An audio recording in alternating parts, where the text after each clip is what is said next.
गुरुर्ब्रह्मा गुरुर्विष्णुः गुरुर्देवो महेश्वरः गुरुः साक्षात् परब्रह्मा तस्मै श्रीगुरवे नमः।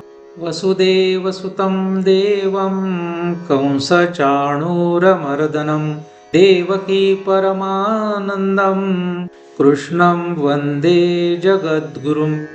हरि ओं तत्सत् हरि ओं तत्सत् हरि ओं तत्सत्। सद्गुरुनाथ भगवान की जय। चैतन्य आश्रम आळंदी देवाची पुणे महाराष्ट्र भारत। संस्थापक ब्रह्मीभूत सद्गुरु श्री अनाप महाराज। इनकी असीम कृपा से श्रीमद् भगवद गीता का एक विशेष अभ्यास हम लोग कर रहे हैं। आज दूसरे अध्याय का पहला श्लोक देखेंगे। संजय उवाच तं तथा कृपयाविष्टम् अश्रुपूर्णाकुलेक्षणं विषीदन्तमिदं वाक्यम् उवाच मधुसूदनः। इस श्लोक की अवतरणिका। युद्ध के अवसर पर अत्यंत उद्विग्न हुआ, आंसू और भावनाओं को रोक न पाया अर्जुन अतिशय भावुक हुआ। नियोजित पिछली जगह छोड़कर रथ के मध्य भाग में आकर बैठ गया। अत्यंत दुख से जर्जर उसने धनुष और बाण का त्याग किया। तब उस विषाद मग्न अर्जुन के प्रति भगवान ने क्या कहा, यह बात संजय धृतराष्ट्र को कहते हैं। पदच्छेद और शब्दार्थ। संजयः संजय उवाच बोले, तम उसको, तथा उस प्रकार, कृपया करुणा से, आविष्टम युक्त हुए को, अश्रुपूर्ण आकुल ईक्षणम आंसुओं से प्रभावग्रस्त नेत्र जिसके हुए है उसको, विषीदंतम विषाद करने वाले को, इदम इसको, वाक्यम वाक्य को, उवाच बोले, मधुसूदनः मधुसूदन। अन्वय। संजयः उवाच तथा कृपया आविष्टम् अश्रुपूर्णाकुलेक्षणं विषीदन्तं तं मधुसूदनः इदं वाक्यम् उवाच। विसर्ग संधि के नियम से संजय इस शब्द के विसर्ग के बाद उ आने के कारण विसर्ग का लोप होगा। मधुसूदनः इस शब्द के विसर्ग के बाद ई आने के कारण विसर्ग का लोप होगा। अन्वयार्थ। संजय बोले, उस प्रकार करुणा से युक्त हुए, आंसुओं से प्रभावग्रस्त नेत्र हुए, विषाद करने वाले उसको, मधुसूदन इस वाक्य को बोले। सरल अर्थ।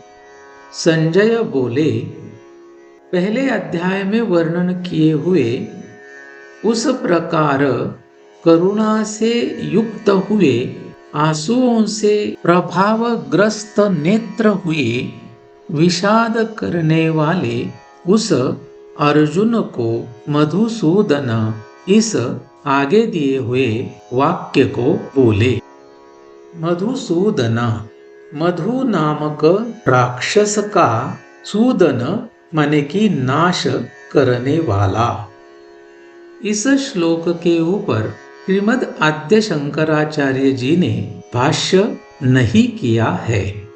भगवान श्री ज्ञानदेव महाराज जी ने इस श्लोक के ऊपर जो ओवियां लिखी है उनको यहाँ पर समझने की कोशिश करेंगे। यहाँ पर हम लोग केवल अर्थ ही नहीं, उसके साथ मराठी में जो ओविया है वैसे के वैसे दे रहे हैं। मग संजयो म्हणे रायाते, ऐके तो पार्थू तेथे शोकाकुल रुदनाते करितू असे। इसका अर्थ होता है, फिर संजय राजा धृतराष्ट्र को बोले, सुनिए, वहां रणांगण पर वह पार्थ शोक से ग्रस्त होकर रोने लगा। ते कुळ देखोनी समस्त स्नेह उपनले अद्भुत, तेने द्रवले असे चित्त कवणे परी। वह समस्त कुल देखकर उसको अद्भुत स्नेह उत्पन्न हुआ। उससे उसका चित्त किस तरह द्रवित हुआ, जैसे लवण जळे झळंबले, ना तरी अभ्र वाते हाले, तैसे सधीर परिविरमले हृदय तयाचे। जैसे जल में लवण डूबा हो, नहीं तो अभ्र वायु से अपनी जगह से हिलता है, वैसे धैर्यवान लेकिन उसका हृदय थम गया। म्हणोनी कृपा आकळिला, दिसतसे अति कोमाईला, जैसा कर्दमी रूपला राजहंस। इसलिए करुणा से अंतःकरण व्याप्त हुआ वह पार्थ अतिशय मुरझा हुआ दिख रहा था, जैसे राजहंस कीचड़ में धंस गया। तयापरी तो पांडु कुमरु, महामोहे अति जर्जरू, देखोनी श्री शारंग धरु, काय बोले। उस तरह वह पांडु कुमार महामोह से अतिशय जर्जर माने की कमजोर देखकर श्री शारंग धरु माने की चारंग नामक धनुष धारण करने वाले श्री कृष्ण क्या बोले, उन्होंने क्या कहा, यह इसके अगले श्लोक से देने वाले हैं। चारंग, यह भगवान विष्णु के धनुष का नाम है।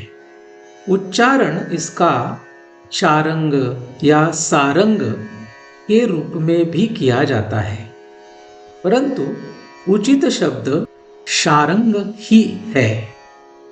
यह धनुष भगवान शिव के पिनाक नामक धनुष के साथ विश्वव्यापी वास्तु कलाकार और अस्त्र शस्त्रों के निर्माता विश्वकर्मा द्वारा तैयार किया गया था। तो इस तरीके से आज हम लोगों ने दूसरे अध्याय का यह पहला श्लोक समझने की कोशिश की। तो आज के लिए बस इतना ही। पुंडलीक वरदा हरि विठ्ठल श्री ज्ञानदेव तुकाराम पंढरीनाथ भगवान की जय। माऊली ज्ञानेश्वर महाराज की जय। जगद्गुरु तुकाराम महाराज की जय। सद्गुरुनाथ भगवान की जय।